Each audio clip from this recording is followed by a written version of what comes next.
Hey guys, Colby from Muffler Tech and StolenCats.com, and I'm here today to bring your attention to a possible new target in the catalytic converter theft epidemic. And you see behind me a red Kia going up on our lift that was a victim of the theft.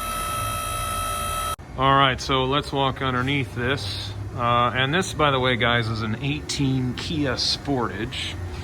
And you can see there's the missing converter. So what we're looking at, as I've showed you guys on some of my other videos, is they did use a pipe cutter on this, and I know that because of the way the edging is on the cut. And if you look closely here, you can see kind of that burr on the edge right there. A Sawzall won't leave that. A Sawzall will leave a nice clean edge across the whole cut. This is done with a pipe cutter. And, you know, the pipe cutters are totally silent. They don't make any noise. So that's kind of the tool of choice, I think, for the thieves, because it's quiet. Now, if you look up front, it's super easy. You just have to undo two separate nuts here. And with that cut, they just grab and pull it out. There's no O2 sensor on these, so no wires to cut. The good news is very minimal damage. Now, the reason I'm bringing this vehicle to your attention isn't because we've done 20, but this is our 5th Hyundai Kia product.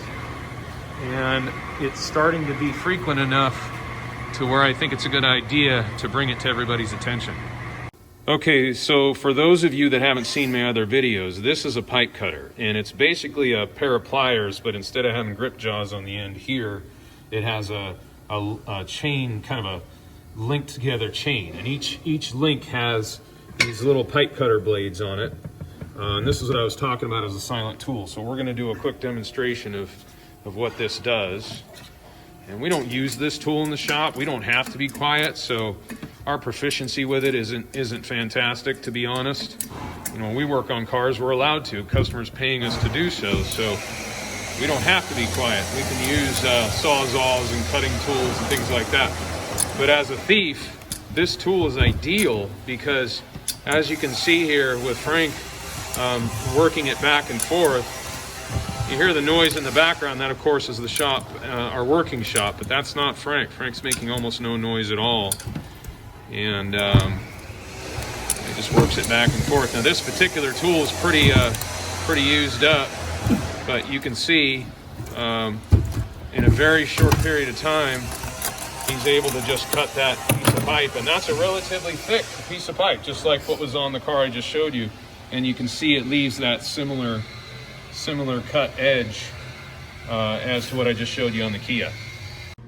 So the purpose of this video isn't to alarm anybody that has a Hyundai or Kia product. I'm just trying to update my audience and make sure that people are aware of upcoming potential target vehicles. One of the Hyundais that we did recently required a factory part, as does the Sportage I just showed you. There are no aftermarket parts for these newer vehicles on the California approved list. And the Hyundai Santa Fe that we did about a week and a half ago was an insurance claim. So fortunately, the customer only had to pay the deductible, but the part and the repair was north of $9,000. Because the only way to get the part was with a bunch of ancillary other things like the muffler and a flex pipe and sensor and other stuff. The Sportage I just showed you is going to be a little bit more straightforward because all we need is the cat back to the muffler assembly, but it's still a factory part. So again, not here to alarm anybody, but I want to make sure that Hyundai and Kia owners are aware this is something that might grow into kind of the next Prius or Honda Accord or Nissan NV or Ford F or E chassis. These are all vehicles that are still big targets and still vehicles we're working on a lot. With the Hyundais and Kias, thus far, we've only seen 5 or 6 of them. And sometimes when this happens, they go away, and sometimes we see this at the very beginning. So with the magic of YouTube, I figure it certainly can't hurt to get this information out there. So listen, hey, thanks again for watching. By all means, I'm going to ask you, please subscribe, share, comment if you feel like you have some questions or or any criticism on any of my videos. I'm trying to grow the channel. I'm trying to help and get awareness in the public out there of the stolen catalytic converter, and just keep people informed. And obviously, I'm trying to support my business, Muffler Tech. So thanks everybody for watching. Have a great day.